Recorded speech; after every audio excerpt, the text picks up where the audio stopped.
वडोदरा के SSG hospital में junior doctor के साथ हुई घटना के बाद रेजिडेंट डॉक्टर और जूनियर डॉक्टर एसोसिएशन द्वारा सुरक्षा व्यवस्था मजबूत करने की मांग की गई थी।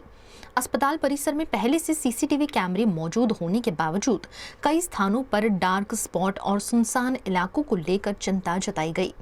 डॉक्टर ने अतिरिक्त सीसीटीवी कैमरे लगाने और सुरक्षा गार्ड्स की संख्या बढ़ाने की मांग की थी।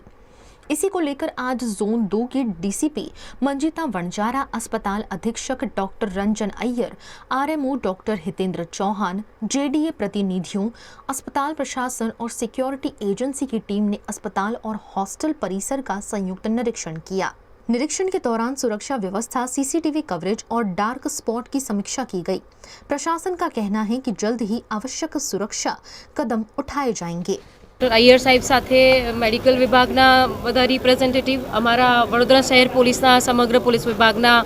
એસીપી અને પીઆઈ અને ટ્રાફિક વિભાગ સાથે સાથે દબાણ શાખા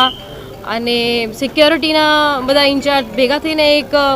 સુરક્ષા અંતર્ગત આખી ડ્રાઈવ ચાલી રહી છે, જેની અંદર કયા કયા વિભાગોમાં કેટલી ભીડ હોય છે, એના કેમેરા કાર્યરત છે કે નહીં, એના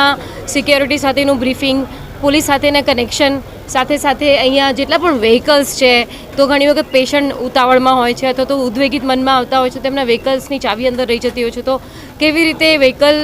એ લોકો બિનવારસી છોડી દેતા હોય છે એ આપણે બચાવવા માટેના સાથે સાથે સીસીટીવી કેમેરા કાર્યરત છે કે નહીં, લોકોની ભીડ, ક્રાઉડ મેનેજમેન્ટ, આખા એક સમગ્ર એસઓપી તૈયાર થઈ રહી છે। એની સાથે આ એક જોઈન્ટ વિશ્લેષણ પ્રોગ્રામ પણ ચાલુ છે અને અમે લોકો આ જોઈન્ટ ડ્રાઈવ કરી અને વધારે એસએસજી હોસ્પિટલની સુરક્ષા સઘન થાય એ માટે આ એક સંયુક્ત પ્રયાસ ચાલુ છે।